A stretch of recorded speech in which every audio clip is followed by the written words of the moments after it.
Assalamualaikum warahmatullahi wabarakatuh. Perkenalkan, nama saya Sinta Bella. Saya dari Prodi S1 Keperawatan. Kelainan jantung bawaan atau disebut sebagai CHD merupakan kelainan baik pada struktur maupun fungsi jantung yang didapat sejak masih berada dalam kandungan. Kelainan ini dapat terjadi pada dinding jantung, katup jantung maupun pembuluh darah yang ada di dekat jantung. Akibatnya dapat terjadi gangguan aliran darah di daerah tubuh pasien. Misalnya terjadi sumbatan aliran darah atau darah mengalir ke jalur yang tidak semestinya. Kemudian CHD juga merupakan kelainan bawaan yang paling sering ditemukan. Berikutnya ada penyebab CHD. Hingga saat ini, penyebab CHD belum diketahui secara pasti. Beberapa kondisi pada ibu yang diperkirakan meningkatkan risiko terjadinya CHD pada anaknya antara lain kemungkinan ibunya mempunyai riwayat penyakit diabetes ataupun infeksi lainnya seperti rubella, demam, dan influenza, terutama pada kehamilan trimester pertama. Ada juga dari paparan asam retinoat, paparan litium, obesitas, dan merokok. Selanjutnya juga ada namanya gejala CHD. Pada bayi dengan penyakit jantung bawaan umumnya mengalami gangguan saat menyusu. Bayi tidak dapat meminum ASI dalam jumlah banyak dan waktu yang lama.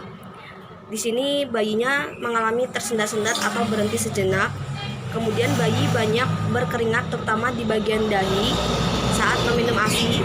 Kadang dapat disertai nafas yang terengah-engah atau bahkan muncul pada warna kebiruan di mulut dan ujung-ujung kaki serta tangan. Kemudian bayi sering mengalami infeksi saluran nafas berulang dan berat badan bayi kurang dari rata-rata. Kemudian ini tidak bertambah atau hanya bertambah sedikit setiap bulannya. Lanjut, ada diagnosis tentang penyakit jantung bawaan. Diagnosis yang ditegakkan melalui penilaian riwayat perjalanan penyakit, pemeriksaan fisik, dan pemeriksaan penunjang. Di sini saya contohkan pemeriksaan fisik.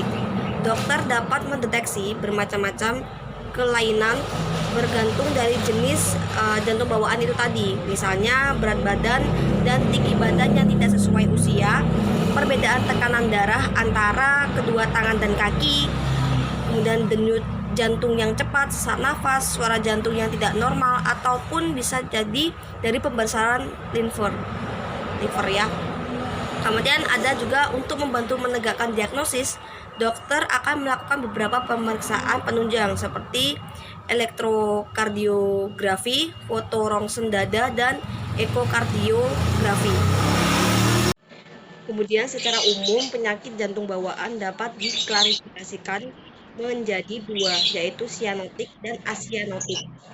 Yang pertama, sianotik menyebabkan warna kebiruan pada kulit dan selaput lendir, terutama di daerah lidah atau bibir, dan ujung-ujung anggota gerak akibat kurang kadar oksigen. Kemudian, sementara ada yang asianotik, ini tidak menimbulkan warna kebiruan pada anak. Selanjutnya ada namanya penanganan. Pada dewasa ini, dengan kemajuan teknologi di bidang kedokteran, khususnya dalam bidang interferensi kardiologi anak, sebagian anak penderita penyakit jantung bawaan tidak perlu lagi mengalami operasi atau pembedahan terbuka. Kemudian sejak dekade terakhir, metode pilihan utama untuk menangani kasus penyakit jantung bawaan tertentu adalah prosedur interferensi menggunakan kateter. Kemudian ada interferensi menggunakan kateter, memiliki beberapa keuntungan diantaranya risiko atau komplikasi operasi yang relatif lebih rendah, masa rawat di rumah sakit dan waktu pemulihan yang lebih singkat, serta biaya yang lebih murah. Selain itu, juga waktu pengerjaan tindakan yang lebih singkat. Juga perlu dengan kontrol gula darah. Di sini, kontrol gula darah yang baik sebelum kehamilan itu dapat menentukan risiko terjadinya CHD akibat diabetes pada ibu hamil. Sekian dari presentasi materi penyakit jantung bawaan dari saya. Terima kasih. Wassalamualaikum warahmatullahi wabarakatuh.